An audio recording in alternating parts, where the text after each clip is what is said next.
tardes. Vamos a comenzar ya la primera ponencia de la tarde y vamos a comenzar con algo diferente, con una forma diferente de afrontar la coeducación, la pintura, la música, la dramatización. Creo que va a ser una de las ponencias más originales que podamos traer a este congreso. Y tengo el gustísimo, además, de presentar. Ellas forman parte de un grupo que se llama Cuéntame un cuadro, que está haciendo una labor impresionante en Asturias con respecto al arte y a la igualdad, al arte y a la coeducación. Entre ellas tenemos a Patri, que va a ser la relatora, a Iciar a los pinceles, a Noelia a la guitarra y a alguien más que se llama Susana. No puedo decir más. Espero que lo disfrutéis como yo siempre he disfrutado de todo lo que he visto de este grupo y que aprendamos mucho, muchísimo, pero sobre todo eso, que disfrutemos de la coeducación, de estar juntas y de aprender siempre juntas. Os dejo con ellas, que tienen mucho que decirnos.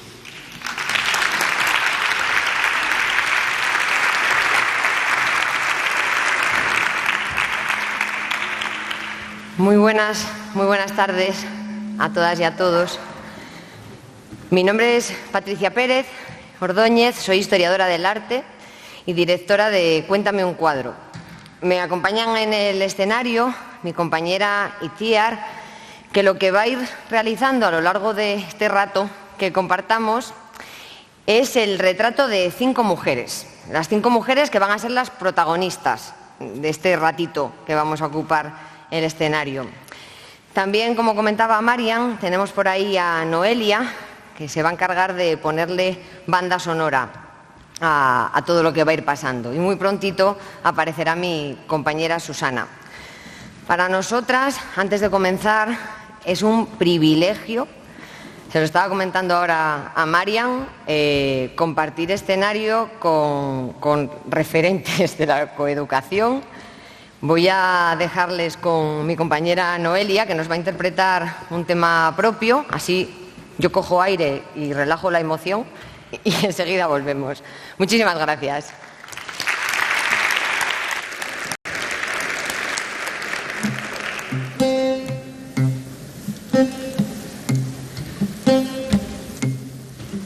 ¿Cómo estás? ¿Me recuerdas? Soy aquella de una noche, mujer ardiente, mirada oscura, que te olvidó tras echarte el diente. Yo soy la Lilith de cada acorde, Eva late en mi piel desnuda, la que quiso más, la boba rubia de bote.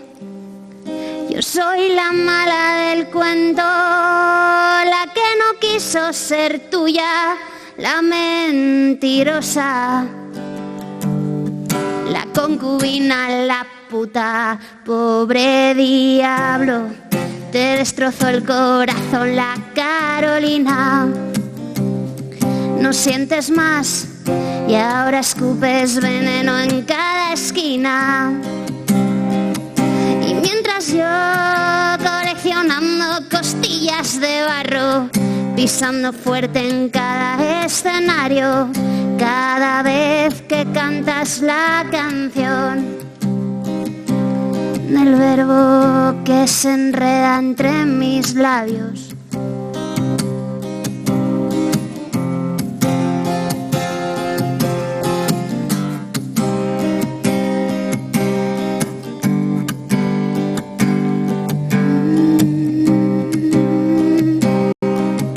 Pobre diablo, no hubo beso de la flaca que duerme de día.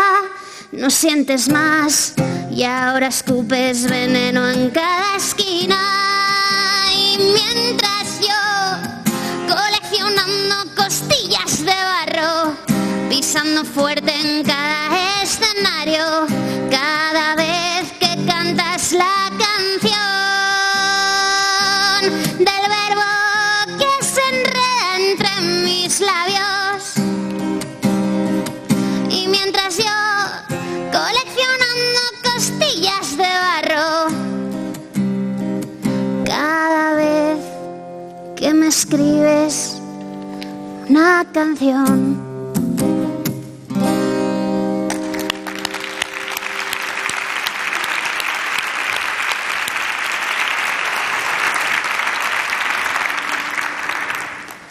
Vamos a hablar del pasado, así que tocará mirar atrás, tocará hacer historia.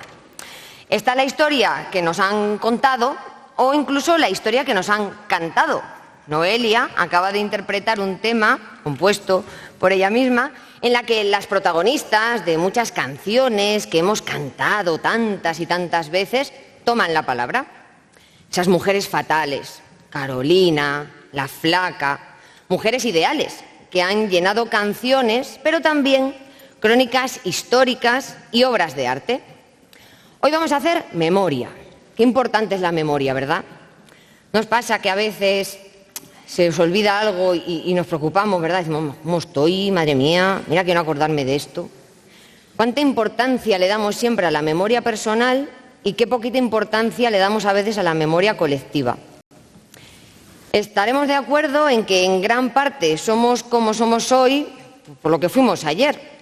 Todo lo que nos ha pasado en la vida, hasta lo que nos ha pasado ayer o hace una horita. Estaba pensando yo ahora que me lo digan a mí, con la mañanita que llevamos, todo lo que hemos aprendido. Yo me he deconstruido, me he vuelto a construir 50 veces hoy. Bueno, pues todo esto nos va construyendo como personas. Probablemente cuando termine este congreso, pues vamos a ser diferentes, ¿no? Pues lo mismo ocurre con la historia. Lo que nos ha pasado como sociedad nos construye como sociedad. Pero claro, ¿cómo podemos conocer y aprender de acontecimientos que no hemos vivido? Pues aquí me vais a permitir que barra un poquito para casa. Una buena forma de aprender historia es por medio de la historia del arte. Sí, es una manera apasionante. ¿Os acordáis cuando a veces, te lo van a cantar a Marian, cuando nos mandaban en el colegio leerte el libro y tú decías, a ver si ha salido la película? Bueno, pues la historia del arte a mí me gusta venderla como la película de la historia, ¿no? Las obras de arte son como ventanas del tiempo a las que nos podemos asomar y así vemos cómo eran otras épocas. En las obras de arte podemos ver cómo los artistas y las artistas nos cuentan cómo veían ellos y ellas la época que les había tocado vivir. Sí, no sé si lo sabían, pero los museos están llenos de ventanas del tiempo. Así que aprovechad y, como decía Vincent Van Gogh, id a los museos tanto como podáis. Pero hoy nuestro museo va a ser este escenario, donde la historia con mayúsculas va a cobrar vida ante nuestros ojos. Este espectáculo se llama Mujeres que hicieron historia. Y eso es lo que vamos a hacer. Vamos a viajar por la historia. Podemos entender la historia como una cadena. Cada etapa histórica ha dependido de la etapa anterior y ha ejercido influencia sobre la etapa siguiente. Tenemos que conocer muy bien cuál es el estado de cada uno de los eslabones de la cadena. Tenemos que escoger, pues no sé, ¿qué me iba a decir yo aquí? Examen, pero claro, a lo mejor no es el mejor momento para decir esto. Vamos a escoger una etapa histórica, la antigua Grecia, ¿verdad? Nacimiento del arte occidental, la filosofía. Qué bien nos quedó la antigua Grecia, nos quedó para ponerle un lazo. La cuna de la democracia, ¿verdad? Todo el pueblo elegía a sus representantes. Eso nos contaban. Todo el pueblo, no. Solo los hombres libres escogían a los representantes, es decir, mujeres y esclavos no podían votar en la antigua Grecia. Podemos comprender que no empatizar lo de no dejar votar a los esclavos. Los esclavos no tenían voluntad, dependían de la voluntad de su señor. Pero ¿y las mujeres? ¿Qué concepto se tenía en Grecia de las mujeres para no dejarnos ejercer el voto? Pues no os lo voy a contar yo, os lo va a contar un griego, no os asustéis. Semónides de Amorgos. Una pena que se esté perdiendo el nombre de Semónides, pues es un nombre maravilloso. Decía Semónides de Amorgos, este es el mayor mal que Zeus hizo, las mujeres. Y aunque parezcan ser útiles, llegan a ser para el marido, sobre todo, un mal. Ya no mola tanto Grecia, ¿eh? Ojo, que esto no quiere decir que ahora tengamos que demonizar la cultura griega, porque claro, ¿qué sería de nosotros y de nosotras sin la cultura griega? Pero es importante saber que ya desde hace 25 siglos la violencia contra las mujeres estaba presente. Esta tarde os vamos a invitar a pasear por la historia como si de una cadena se tratase. Pero ahora le vamos a prestar atención a todos los eslabones. Vamos a pasear por la historia descubriendo qué papel hemos jugado las mujeres, porque la cadena de la historia la hemos forjado entre todos y todas. Y es justo que todos y todas demos nuestra versión de los hechos. Bienvenidos y bienvenidas a Mujeres que hicieron historia.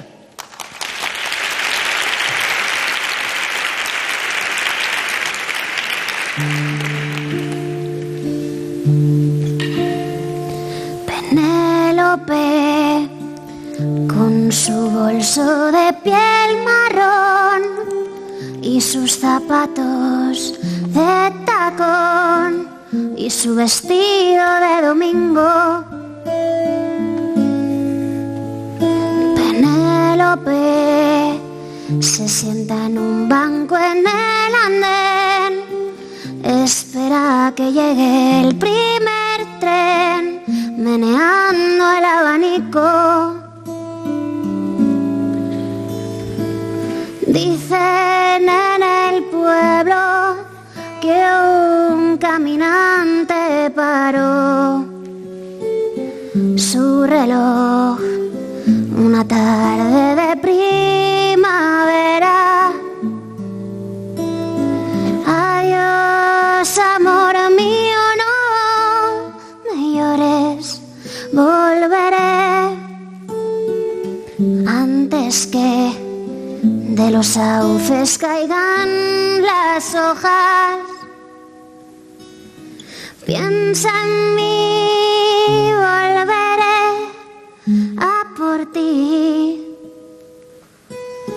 Pobre infeliz, se paró tu reloj infantil una tarde plomiza de abril, cuando se fue tu amante. Se marchitó en tu huerto hasta la última flor. No hay un sauce en la calle mayor para Penélope.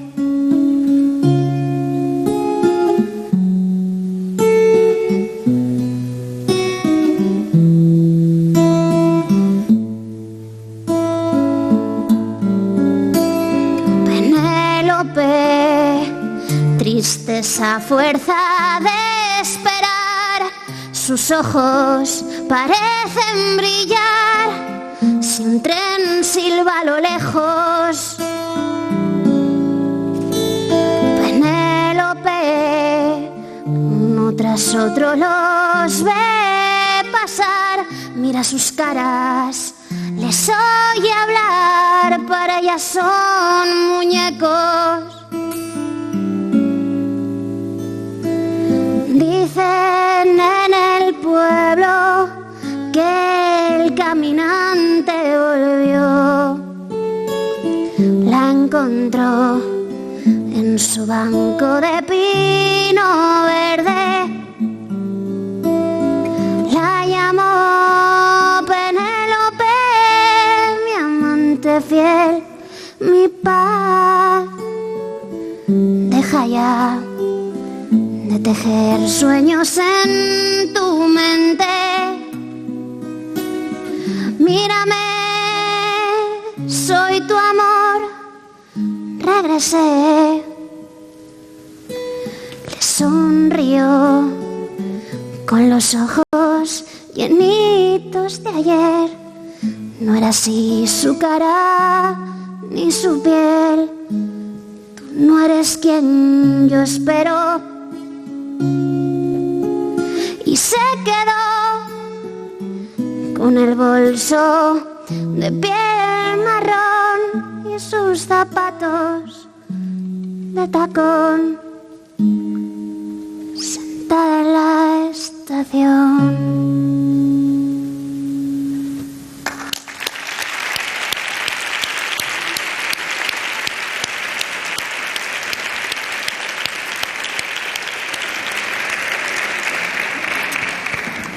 Hablábamos de la antigua Grecia. La violencia contra las mujeres estaba a la orden del día en la antigua Grecia. Lo percibimos en textos de escritores, como el que acabamos de comentar, de Simónides de Amorgos, pero a poco que rasquemos en la historia del mundo clásico, podemos encontrar multitud de episodios de violencia machista. Por ejemplo, los raptos. La mitología griega está salpicada de raptos. Cada vez que un griego quería estar con una mujer, nada de cafés, nada de vamos a comer juntos y hablamos. No, un rapto. ¿Se acuerdan de la guerra de Troya? La de la película donde sale Brad Pitt. Ahora sí, ¿eh? Estamos en la pomada. Pues nos cuenta la historia griega que París, príncipe de Troya, se enamoró de Helena, que estaba casada con el rey de Esparta, y la raptó y se la llevó a Troya. Todo esto desencadenó una de las guerras más importantes de la antigüedad. ¿Y de quién fue la culpa de la guerra de Troya? ¿De París por raptar a Helena? ¿De los griegos por invadir Troya? No, de Helena, que era tan bella que los volvió a todos locos y no sabían lo que hacían. Helena es lo que yo llamo una mujer X-Men.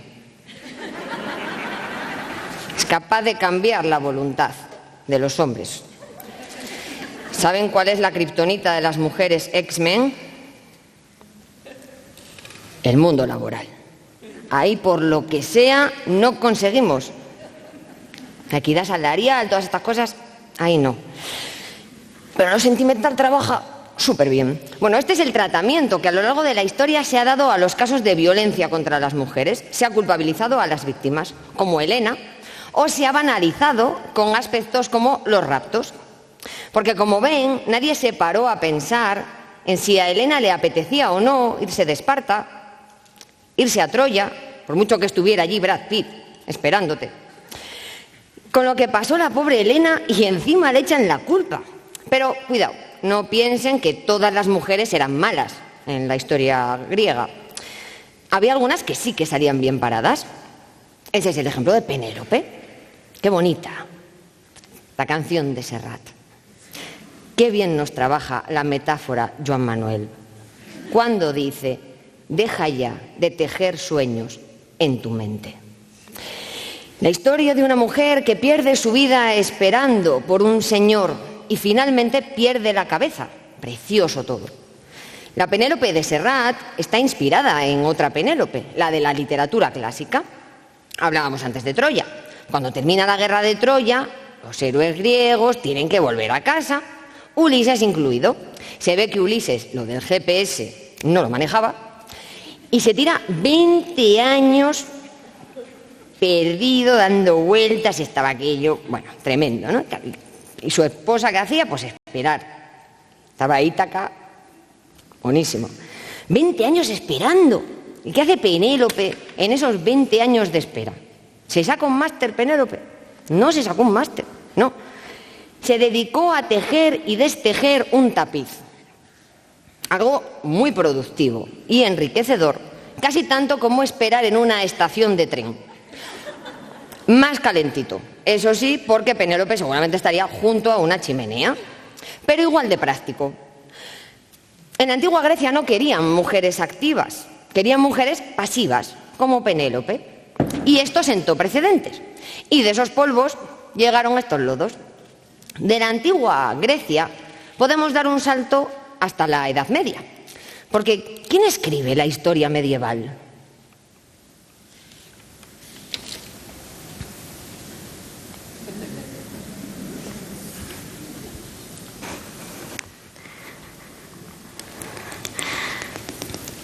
Muy buenas tardes. Me hace tanta ilusión estar aquí. Me he dado un largo viaje, no vayan a pensar. Mi nombre es Christine de Pizan y me vengo de la corte francesa del siglo XIV. He llegado hoy por la mañana y estoy bastante cansada. Esa es la verdad. Sí, Vengo de la corte francesa. Tuve la suerte de que mi padre, Tommaso da Pisano, fuera astrólogo y médico real. Bueno, he tenido una infancia feliz. Gracias a mi padre pude estudiar tanto como mis dos hermanos: medicina, filosofía, historia. La verdad es que amo las letras desde que tengo memoria. Recuerdo un día con especial cariño. Mi padre, siendo yo muy niña, me llamó a escondidas y me puso sobre mi mano una llave. No era una llave cualquiera. Ay, era la llave de la Biblioteca Real. No pueden ustedes imaginarse qué cantidad de manuscritos en tantísimas lenguas. No sé, no lo abarca ni mi imaginación. Ay, mi padre era tan bueno. Y aquella biblioteca se convirtió en mi paraíso. Un paraíso particular. Oh, ¿se imaginan ustedes? Y allí pasó mi infancia. Feliz, feliz de verdad. Hasta que un día, con 15 años, me convertí en una de esas protagonistas de las novelas románticas que yo leía escondidas en los jardines de palacio. Con 15 años conocí a Etienne, el que sería mi futuro esposo. Mi padre lo escogió para mí, obviamente, por su posición social, pues era secretario real, pero también por su carácter tan afable. Oh, Etienne era una persona tan buena. Él comprendía y aceptaba. Oh, y además le encantaba mi amor por las artes, por la escritura, por el saber. Y créanme cuando les digo que en mi época no todo el mundo entendía que una mujer quisiera saber. Y Etienne me apoyó cuando le dije que yo quería ir un paso más allá y quería poner por escrito todos aquellos pensamientos que venían a mi mente. Y lo primero que hice fue escribir baladas de amor. Pues me sentía dichosa, realmente dichosa. Tuvimos 3 hermosos niños y unos años tremendamente felices. Pero he de decir que aquello no duró mucho tiempo. En pocos años murió el rey, mi querido padre, y finalmente mi amado esposo. Y allí me encontraba yo, sola, en una corte llena de desconocidos, con un rey al que apodaban el loco, y con 3 criaturas que alimentar, llena de deudas y de incertidumbre.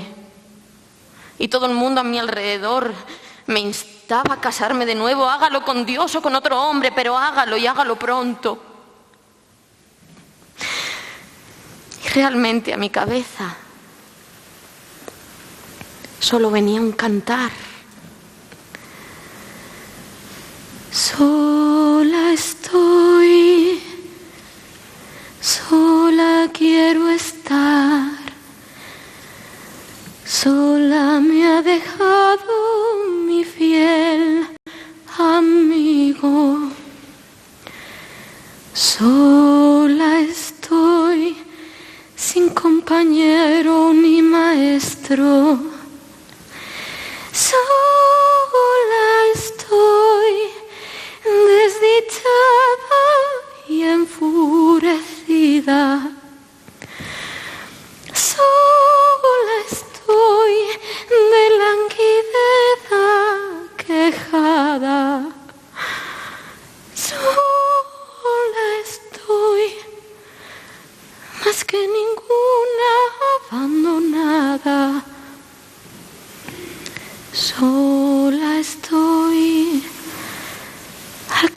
quedarse sin amigo. Y de repente, mis pensamientos se tornaron poema a través de mi pluma. Y ahí lo comprendí todo. El amor de mi vida sería la palabra. Las letras me acompañarían hasta el final de mis días. Y no crean que a todo el mundo le pareció bien, ni mucho menos. Compañeros de profesión me dedicaban unas palabras terribles. Recuerdo uno en concreto, Jean de Monge. Él decía: toda mujer ha sido, es o será puta por pensamiento o por obra. Pero yo no me quedé callada y le respondí con la mayor sorna de la que fui capaz. Usted dice que yo, una sola mujer, estoy loca porque no dedico todo mi tiempo a contemplar, a aplaudir su obra. Pero usted, un solo hombre, se dedica a difamar y a censurar a todo el sexo femenino. Y fíjense que todas estas cosas me hicieron pensar. ¿Y si a través de mi pluma yo tenía el poder, pues para acabar con tanto convencionalismo de mi época? Y si yo podía demostrar que las mujeres no somos ignorantes por naturaleza, sino que es una condición que nos viene dada por privarnos precisamente de la educación, de la formación. Y decidí construir una ciudad para las damas, y a ella traería a las mujeres del pasado, que sirvieran como ejemplo a las de hoy y a las de mañana. Una ciudad basada en la rectitud, en la razón y en la justicia. 3 grandes pilares, y aquellas mujeres nos entregarían las armas suficientes para enfrentarnos a tanto insulto misógino. Créanme que en mi época era mucho. Y yo me preguntaba por qué. ¿Por qué tanto odio hacia las mujeres? ¿Por qué en sus textos? ¿Por qué en sus discursos los hombres, tanto clérigos como laicos, nos dedicaban tanta misoginia? Cualquiera que los escuche, sin preguntarse si es cierto, creerá que las mujeres somos la vasija que alberga todo pozo de maldad y de vicio. Pero, ¿qué puede pasar si permitimos a las niñas estudiar, igual que se permite a los niños? Ya sé que quizás seamos un poco más débiles, que quizá tengamos menos habilidad en algunas cosas, pero cuánto más hábil es nuestro entendimiento si nos permiten desarrollarlo. Hemos de demostrar que han estado equivocados durante todo este tiempo. Las que podamos acceder a la educación, hagámoslo. Demostrémosles que estaban tan equivocados. Es más, si alguna aprende tanto que lo pueda dejar por escrito, que pueda dejar constancia, que lo haga. No solo que lo haga, sino que lo exhiba. Igual que exhibimos las ropas. Nuestras joyas son nuestras, porque las compramos. Pero el derecho a la educación, ese es nuestro, por derecho natural. Recuérdenlo. Muchas gracias por haberme escuchado. Les deseo una grandísima tarde. Gracias.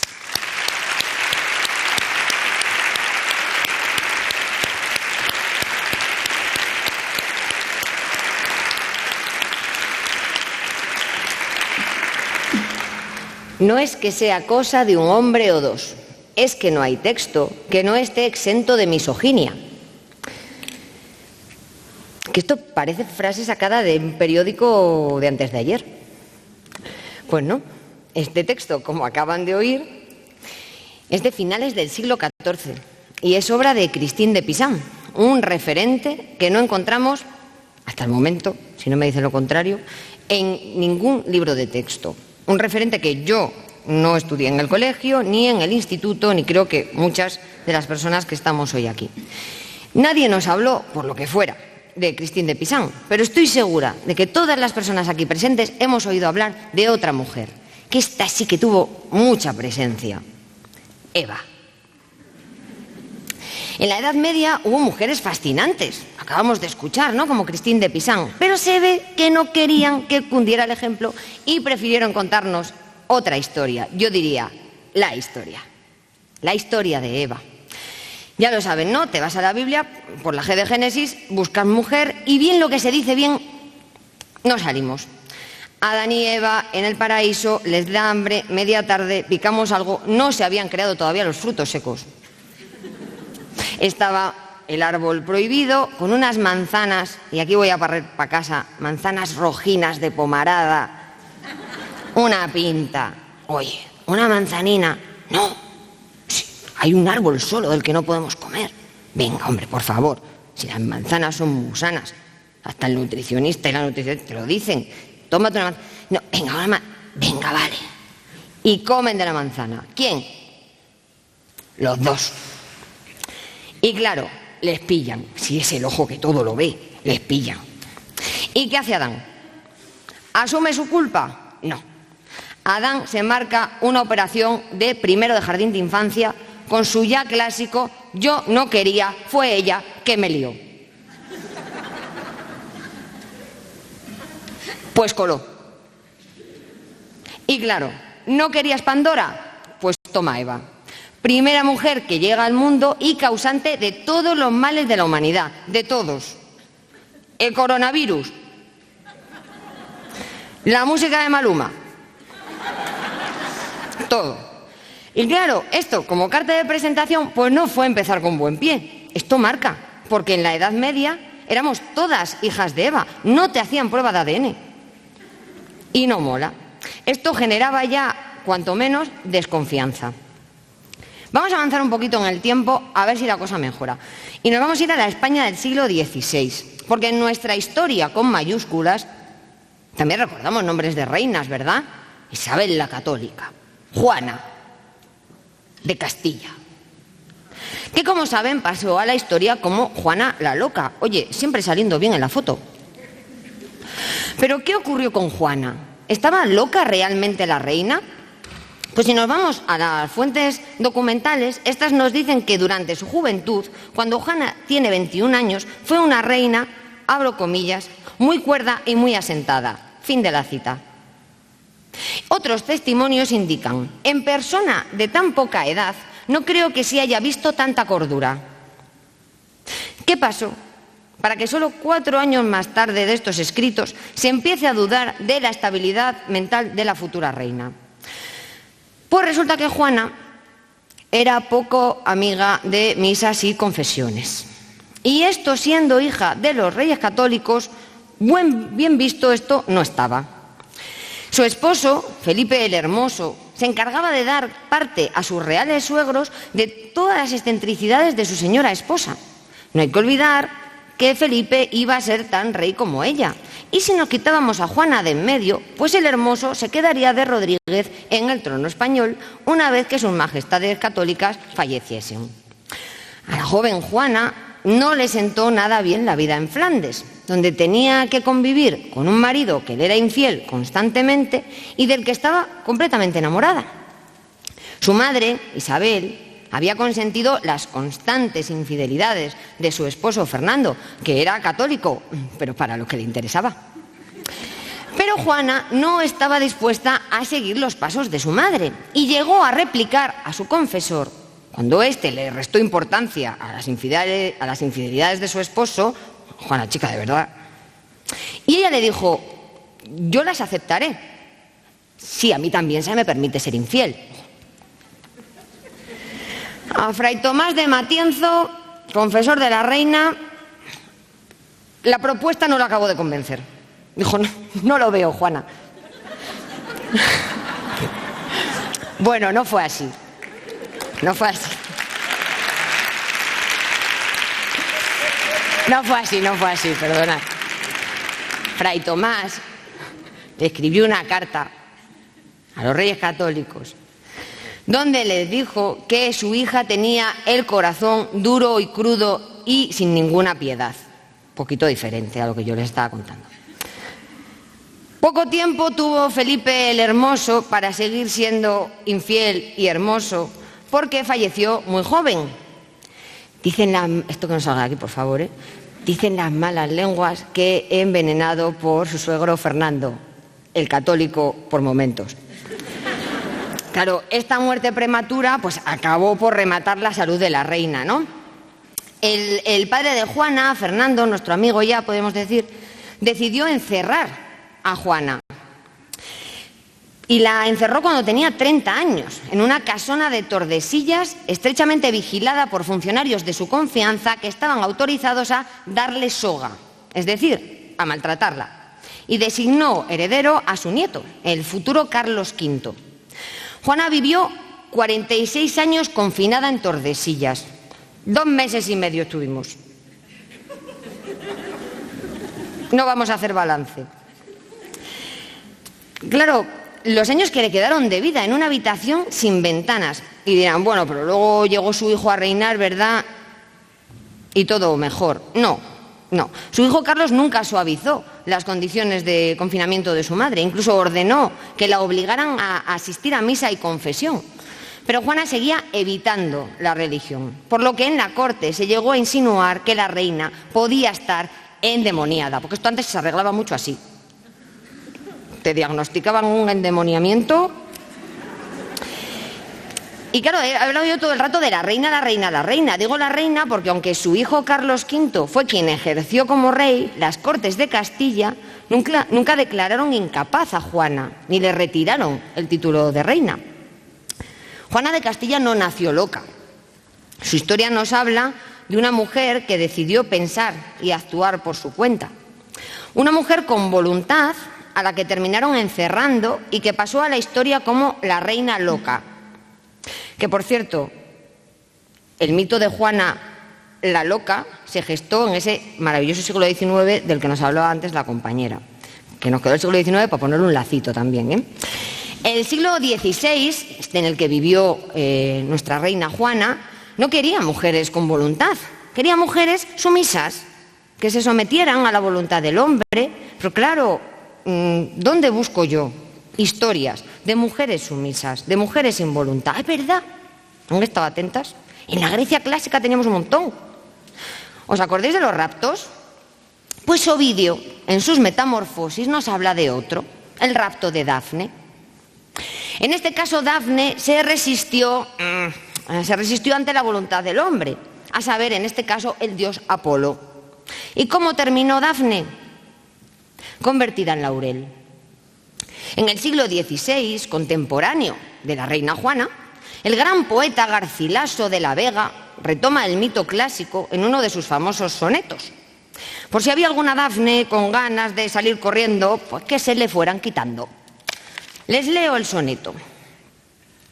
A Dafne ya los brazos le crecían y en luengos ramos vueltos se mostraba. En verdes hojas vi que se tornaban los cabellos que el oro escurecían. De áspera corteza se cubrían los tiernos miembros que aún bullendo estaban. Los blancos pies en tierra se hincaban y en torcidas raíces se volvían. Aquel que fue la causa de tal daño, a fuerza de llorar, crecer hacía este árbol que con lágrimas regaba. Oh miserable estado, oh mal tamaño, que con llorarla crezca cada día la causa y la razón por que lloraba. Para Garcilaso y para la historia del arte, la víctima de este mito siempre fue Apolo.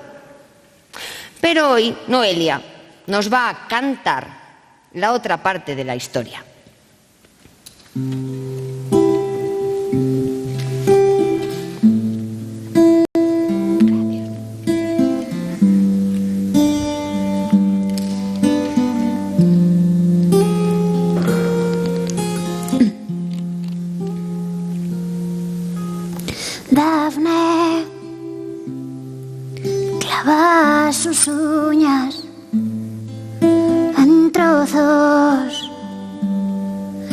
alquitrán.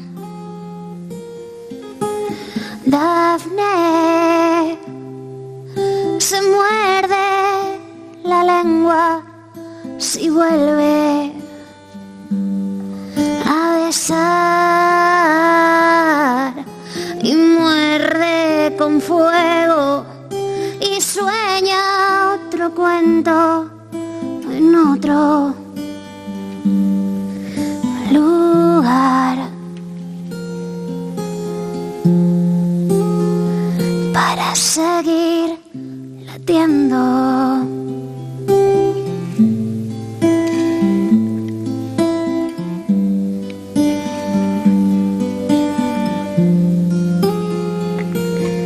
Él apenas le roza la piel, ella siente cuchillas, siempre en penas con la raíz, en carne viva.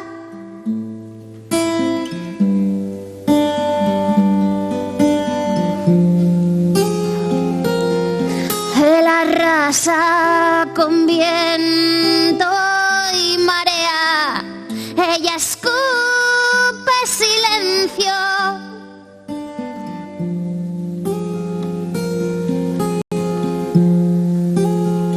Para seguir latiendo,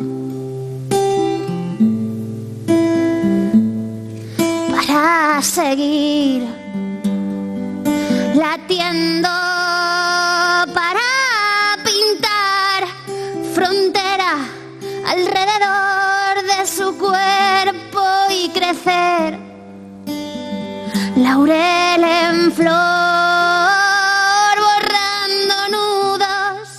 su espalda telarañas que el viento no puede, no llega, no alcanza para ser color. Primavera, canción, laurel en flor. Y seguir latiendo.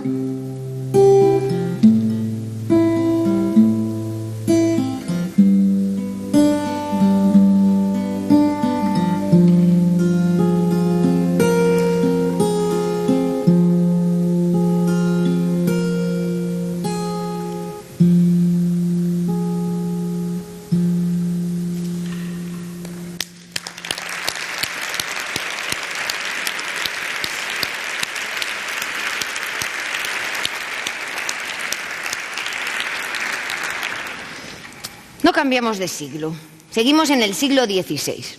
Reinando en este caso Felipe II, el territorio español iba mucho más allá de la península ibérica. Contábamos, entre otros territorios, con los virreinatos de Nueva España y del Perú. En el siglo XVI, casi un siglo después de haber descubierto América, el nuevo continente se nos estaba quedando pequeño y todo el mundo quería su trocito de nueva tierra que bautizar. Los mares del siglo XVI eran lugares de conquistas y aventuras. Y en los libros de historia, esas conquistas siempre tienen nombre masculino. Francisco Pizarro, Hernán Cortés. En 1568, otro de esos aventureros, Álvaro de Mendaña, descubre las Islas Salomón, que él mismo llama así por las supuestas riquezas, Álvaro de Mendaña no iba nada sugestionado, que escondían esas nuevas tierras. Él aseguraba que las personas que habitaban esas tierras, a las que no les entendía ni papa, le habían afirmado a él que en esas tierras había muchísimo oro, que corría oro por los ríos. Habiendo voluntad se entiende todo el mundo, ya lo ven. Pero hoy no vamos a hablar de Álvaro de Mendaña, ni de esos conquistadores de sobra conocidos. Hoy vamos a hablar de una mujer que tiene mucho en común con ellos, una mujer que también vivió en la España de Felipe II y que fue la primera mujer que dirigió una expedición naval. Esta mujer se llamaba Isabel Barreto y era la esposa de Álvaro de Mendaña, el descubridor de las Islas Salomón. Y claro, vivir en casa con un descubridor tiene que ser un poquito cansado. porque allí estaba Álvaro todo el día. Oye, que el oro no lo encontramos, pero que Estar está allí, que no lo traje también, pero que Estar está allí. Isabel un día pues ya se cansó y dijo, mira Álvaro, chico, vamos a coger los barcos y nos vamos a ir otra vez a las islitas. Pero esta vez vamos a encontrar el oro. Isabel animó a su esposo a regresar a esas islas. Esta vez iba a ir ella. A ver si voy yo lo encuentro. Y en 1595, 4 naves parten del puerto de Lima, es donde vivía esta pareja, con destino a las Islas Salomón. ¿Se acuerdan de lo del GPS de Ulises? No se había mejorado el sistema. Después de 3 meses navegando por el Pacífico, por fin avistan tierra. Pero Mendaña se da cuenta de que la lengua, incluso la raza de esas personas, no era la misma que hablaban esos primeros pobladores de las Islas Salomón. Se habían equivocado. Pero claro, ¿a qué hemos venido? ¿A qué? Hemos venido a por el oro. Si el oro no vuelve para Lima, vamos a seguir la navegación. Y volvemos a avistar tierra. Esta vez sí. Llegamos a las Islas Salomón, las islas estaban, el oro no estaba. Pero claro, estábamos cansados ya de dar vueltas y cansadas, y entonces dicen, pues nos vamos a sentar y vamos a fundar aquí una ciudad. Ojo, cuidado, el término ciudad siglo XVI. La Florencia del Renacimiento no era aquello. O sea, era una empalizada de madera, unas cabañas, vamos tirando y luego ya le damos un poquito de solidez con la piedra. Llegaron las fiebres. Yo antes tenía que explicar lo que era una pandemia, ahora no hace falta. Esto es un párrafo que yo me ahorro del texto. Claro, llegaron las fiebres, la malaria probablemente, y 47 personas de la expedición fallecieron, entre ellas Álvaro de Mendaña, quien antes de morir nombra a su esposa heredera de todos sus bienes y títulos. Así Isabel Barreto pasó a ser marquesa de los mares del sur y capitana general y adelantada de la expedición. ¿Le hizo una ilusión a la expedición esto? Dijeron, qué buena idea, nos parece que nos manda una mujer. En las crónicas, que no las he traído, pero las pueden investigar por ahí por internet, que todo está, digamos que como el segundo de a bordo, que estaba ya así, oliendo el título, lo más suave que llama Isabel Barreto es mandona. Lo más suave. Por primera vez en la historia una mujer se puso al frente de una expedición naval, o por lo menos que tengamos documentado. Isabel decide abandonar esa isla, porque ¿a qué habíamos ido nosotras a las Islas Salomón? A por el oro. Y ya que el oro no estaba en las islas, pues vamos a ir a buscarlo, porque esta mujer era muy práctica, a un sitio donde sepamos que sí que hay oro. ¿Dónde había oro? Un montón, en las Islas Filipinas. Problema, que de las Islas Salomón a Filipinas, de momento no ha ido nadie en barco. ¿Qué hacemos? Pa'lante. La travesía a Manila, pues claro, no fue fácil. No dominábamos el hemisferio sur, ni sus vientos, de los que dependía la velocidad de los barcos. Había tifones, tempestades, pero llegamos. Isabel Barreto llegó al puerto de Manila, pero fíjense si fue dura la travesía, que de las 400 personas que habían salido de Lima a bordo de esos 4 barcos, 10 meses después llegaban a Filipinas menos de 150 personas y solo 2 de esas 4 naves. Recorrieron unos 20.000 kilómetros y era la primera vez, insisto, que tengamos documentado que una mujer daba por concluida una expedición naval. La adelantada de los mares del sur fue recibida en Manila como una heroína, con bailes y banquetes en su honor. La expedición, gobernada por Isabel Barreto, fue la primera en la historia que cruzaba el Pacífico por el hemisferio sur. Y del siglo XVI damos un salto en el tiempo hasta finales del siglo XVIII. Momentazo. En París la revolución está tomando forma y alguien quiere contarnos cómo lo vivió.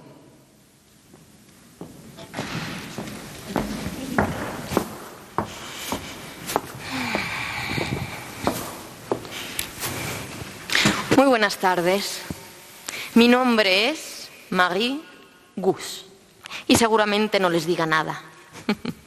Pero es posible que mi seudónimo, con el que firmo mis escritos desde hace un año, sí les suene de algo. Olympe de Gouges. Vengo de la Francia de 1789. Pero he nacido hace unos años ya, en una villa francesa, en 1748. Y como la gran mayoría de las mujeres de mi época, apenas tuve acceso a la educación. Pero eso no evitó que me convirtiera en una de las grandes pensadoras de mi tiempo. Mi tiempo es una gran palabra, tiempo. Para nosotras, las mujeres, ese tiempo fue ilusionante, vibrante, para todas las personas en general, pero para nosotras en particular. Porque un nuevo orden social se abría paso entre las calles francesas. Por todas partes, en los escritos, en los discursos, en los carteles, se podía escuchar un lema: libertad, igualdad y solidaridad. Por fin luchábamos para que todas las personas fueran libres e iguales, para que todas las personas tuvieran los mismos derechos. ¿Imaginan ustedes? Todas las personas iguales. Para nosotras era algo muy importante, algo con lo que soñábamos desde hacía mucho y por lo que trabajamos duramente. Bueno, yo opinaba que para conseguir algo así había que cambiar algunas cosas. Yo creía que quizá una sociedad igualitaria no debía permitir aberraciones tales como la esclavitud. ¿No les parece? Yo creía que para conseguir la igualdad, la mitad de la sociedad no debía abusar de la otra mitad.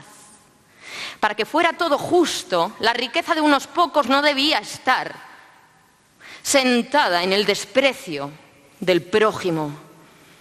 Oh, había muchísimas cosas que cambiar si queríamos precisamente ese nuevo orden social. Y claro, dentro de la misma lucha, no faltaban aquellas voces que preferían un cambio parcial. Yo no sé si a ustedes les suena de la educación, de Rousseau. Quizá lo conozcan más por el Emilio. Es posible.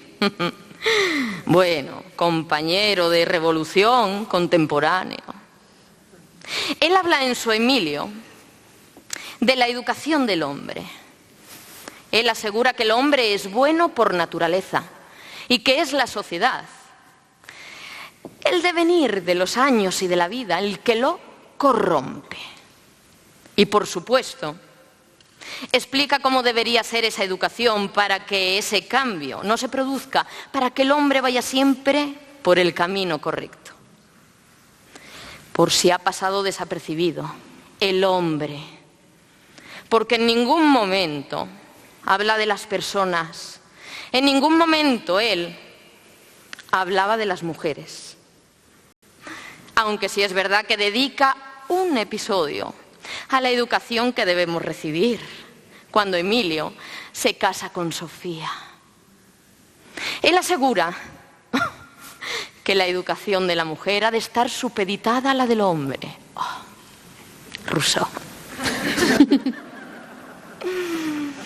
Él asegura que nosotras venimos a este mundo para agradarles, para hacernos amar y respetar por ellos, para educarlos cuando niños, cuidarlos cuando mayores, hacerles el paso por esta vida algo sencillo y feliz, y que de esa manera se nos ha de educar a todas y cada una de nosotras, en cualquier lugar del mundo desde que nacemos. Y yo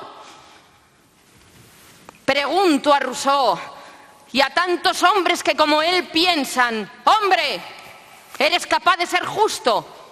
Una mujer te hace esa pregunta, concédele al menos ese derecho.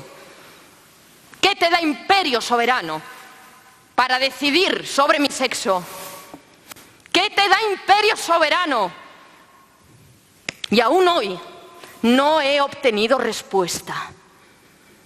Pero por desgracia, creo que el devenir de la historia se ha inclinado por la teoría. de mi amigo Rousseau. Creo. Aún así, en 1789 triunfa la revolución. Por fin el cambio llega. Y desde ahí ese nuevo orden social puede empezar a crecer. Puede empezar a verse en otros sitios del mundo. De momento, la libertad, la igualdad y la solidaridad lo llenan todo en Francia. Y las mujeres que hemos trabajado, hemos luchado con todo lo que tenemos, con nuestro esfuerzo y nuestra educación por ese cambio, nos quedamos fuera. Libertad, igualdad y solidaridad.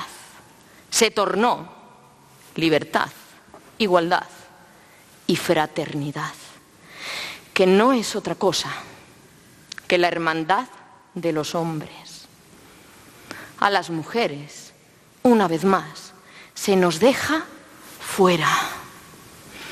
Y el 26 de agosto de 1789 ve la luz la Declaración de los Derechos del Hombre y del Ciudadano, que no de las personas. También ahí a la mujer se le deja fuera. 2 años después, publiqué la Declaración de los Derechos de la Mujer y de la Ciudadana. Y en ella me refería así a mis hermanas.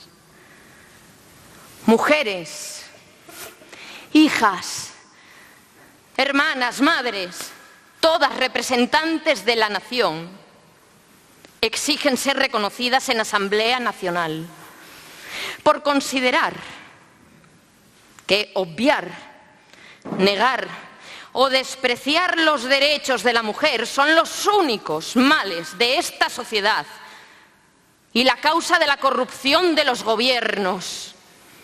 Exigen, pues, exponer en declaración solemne los derechos naturales, inalienables y sagrados, para que toda la sociedad los pueda tener presentes, sin cesar, los derechos y los deberes, para que los actos de poder de la mujer, tanto como los actos de poder de los hombres, puedan ser continuamente comparados, con objetivo de institución política y cada vez ser más respetado por ello,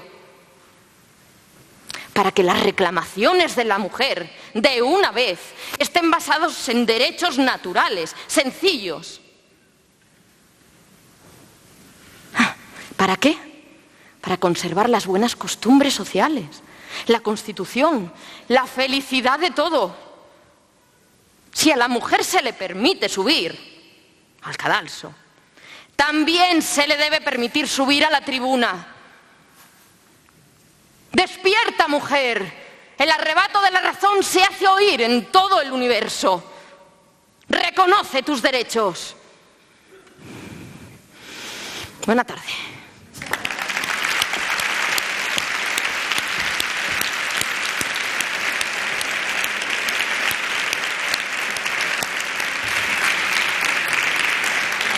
A lo largo del siglo XIX y principios del siglo XX tuvieron muy claro cuál era el sitio apropiado para las mujeres: el hogar.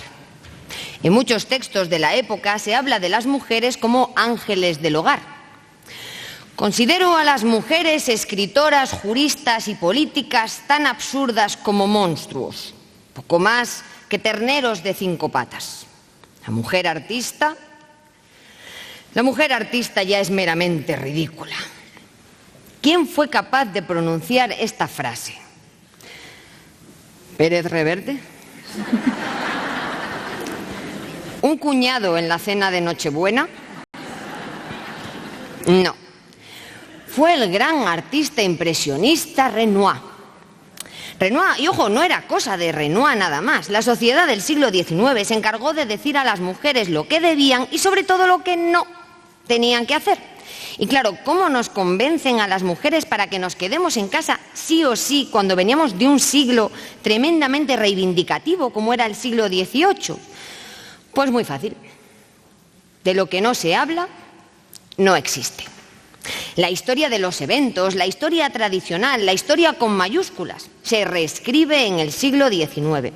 En los libros de historia moderna empiezan a eliminar a las mujeres que tuvieron un papel activo y destacado en el mundo de la cultura, de la ciencia, del pensamiento. No interesaba que hubiera referentes, que hubiera modelos a seguir. Así que si no hablamos de ellas, tarde o temprano, pues se olvidarán de ellas. Y oye, les salió la jugada del libro. Las mujeres de bien tenían que estar en casa. Ese era el lugar para una buena señorita, la casa. Las paredes del hogar serían su lugar en el mundo. No hay barrera, cerradura, ni cerrojo que puedas imponer a la libertad de mi mente. Esto lo escribió Virginia Woolf hace menos de 100 años.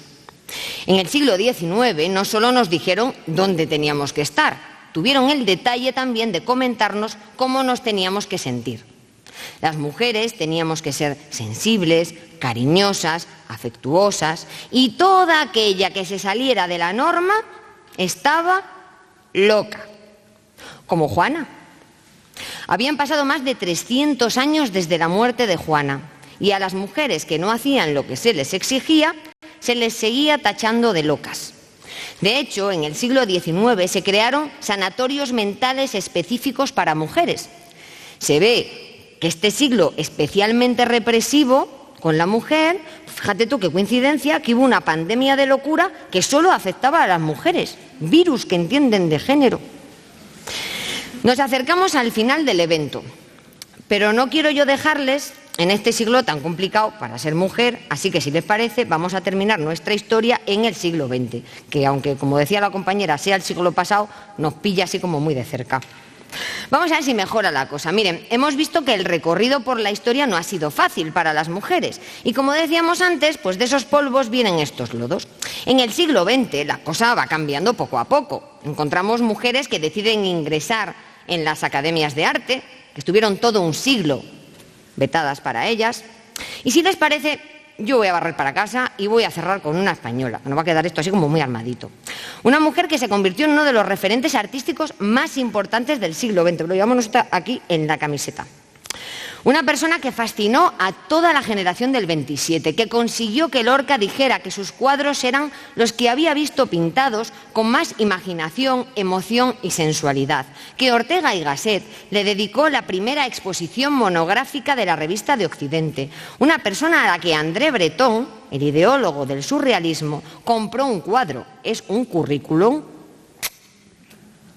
¿Quién puede ser esa persona? Artista y con una estrecha amistad con Lorca. No. Fue una mujer, una artista llamada Maruja Mayo. Una mujer fascinante que además, que somos de Asturias y de Avilés, pues el azar trajo durante unos años de juventud a vivir a Asturias, desde su Galicia natal, concretamente a la ciudad de Avilés. Miren, Maruja Mayo ilustra perfectamente lo complicado que seguía siendo ser mujer en el pasado siglo XX. Porque después de estudiar en la Escuela de Artes y Oficios de Avilés, se decide trasladar a Madrid para estudiar en la Real Academia de Bellas Artes de San Fernando. En la Academia de Bellas Artes de San Fernando, en clase, coincide con Salvador Dalí, que era mayor que ella, pero por lo que fuera, las profes y los profes le tenían manía y lo habían castigado ya relegándolo de curso. No sabían qué hacer ya con Dalí. Esto, cuando el alumnado presione, piensen que hubo gente que le tuvo que dar clase a Salvador Dalí. Entonces, claro, Maruja Mayo llega a esa clase, ¿no? Y tienes de compía a Salvador Dalí. Y decía Salvador Dalí que él se quedó fascinado con Maruja Mayo. Ojo, fascinar a Dalí, este señor ya venía fascinado de casa. Era muy complicado, ¿no? Claro, entonces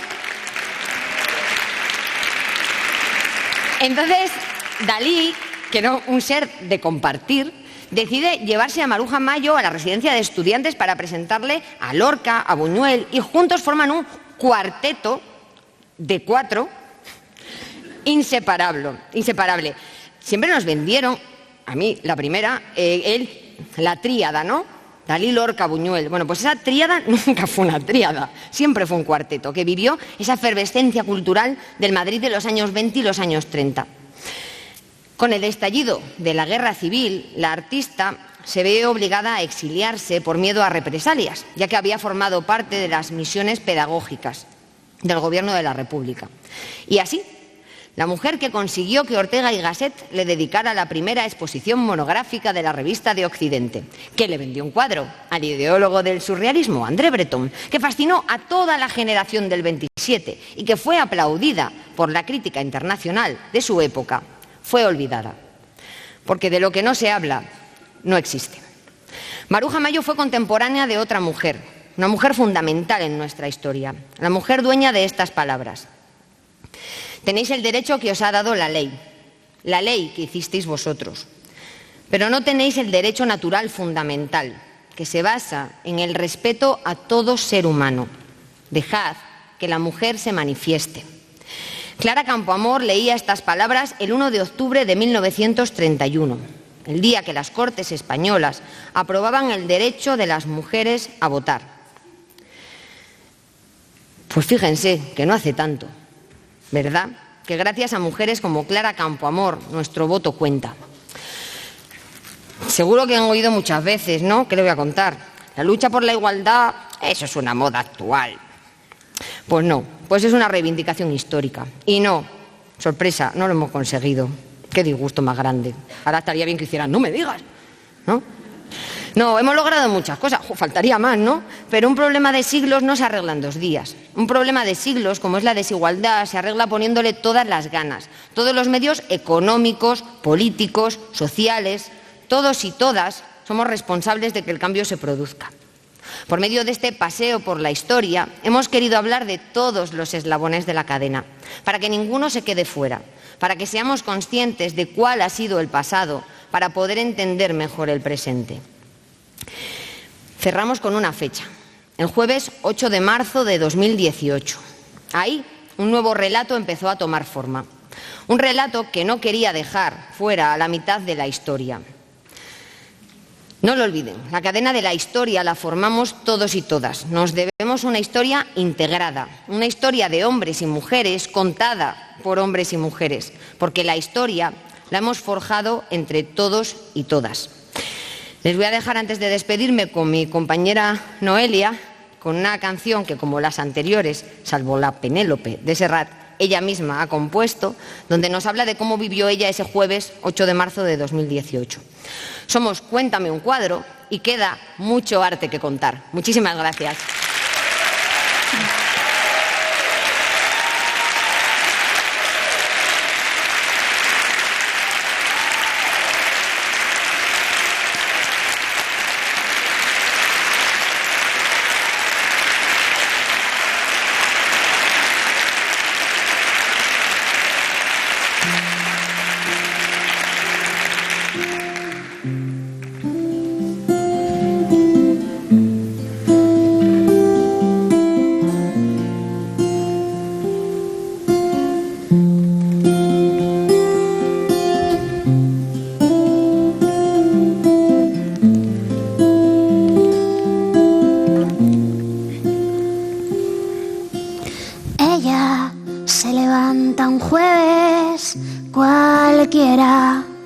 Pero su latido hoy canta otra canción.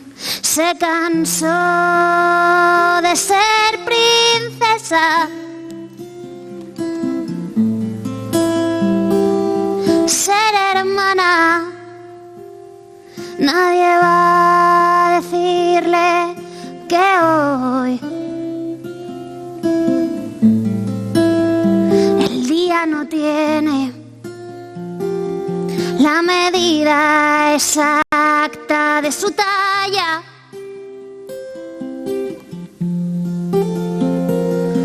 Que hoy no hay miedo,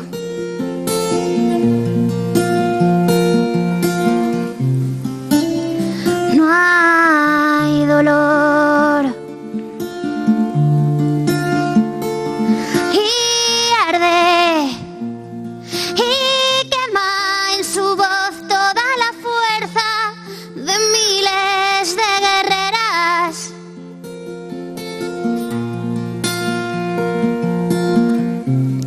Que se hartaron de esperar.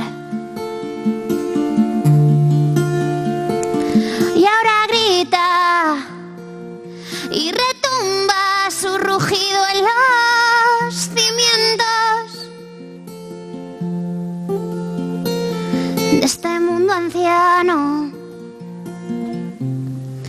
que intuye su final. Y tiembla bajo sus tacones la acera.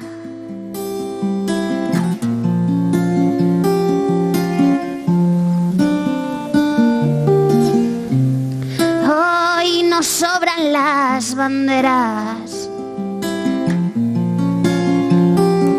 que hoy se unieron los destinos tuyo y mío.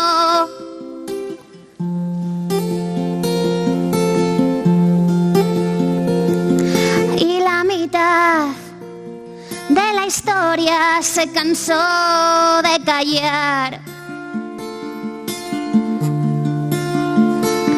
y arde y quema en su voz toda la fuerza de miles de guerreras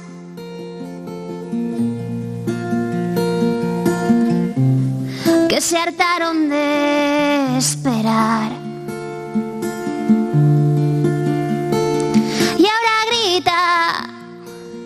Y retumba su rugido en los cimientos de este mundo anciano que intuye su final. Y arde y quema en tu voz toda la fuerza de miles de guerreras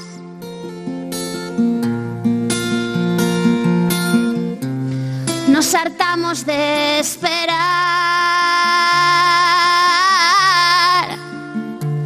Y ahora grita que retumba tu rugido en los cimientos de este mundo anciano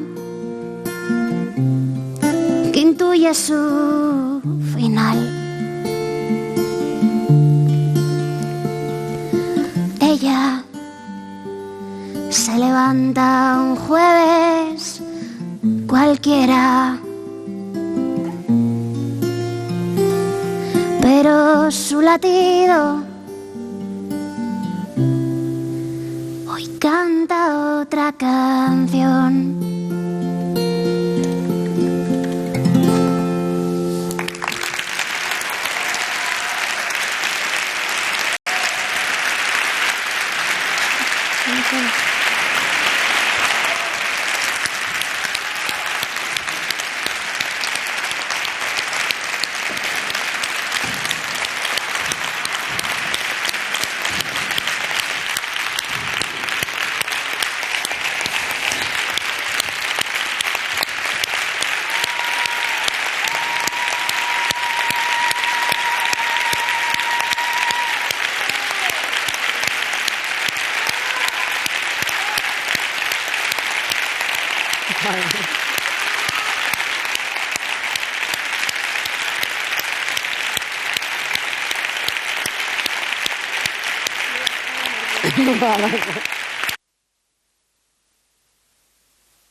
De verdad, no hay palabras para agradeceros el espectáculo que nos habéis ofrecido, la lección que nos habéis dado, de historia, por supuesto, Patri, de todo, de arte, de voz, de dramatización. Os avisé, era una ponencia diferente, era algo diferente. Cuéntame un cuadro nos ha traído una experiencia preciosa, pero preciosa. Os agradezco muchísimo vuestro esfuerzo, Patri, para todo tu equipo también, pero bueno, ya sabes, como siempre, gracias.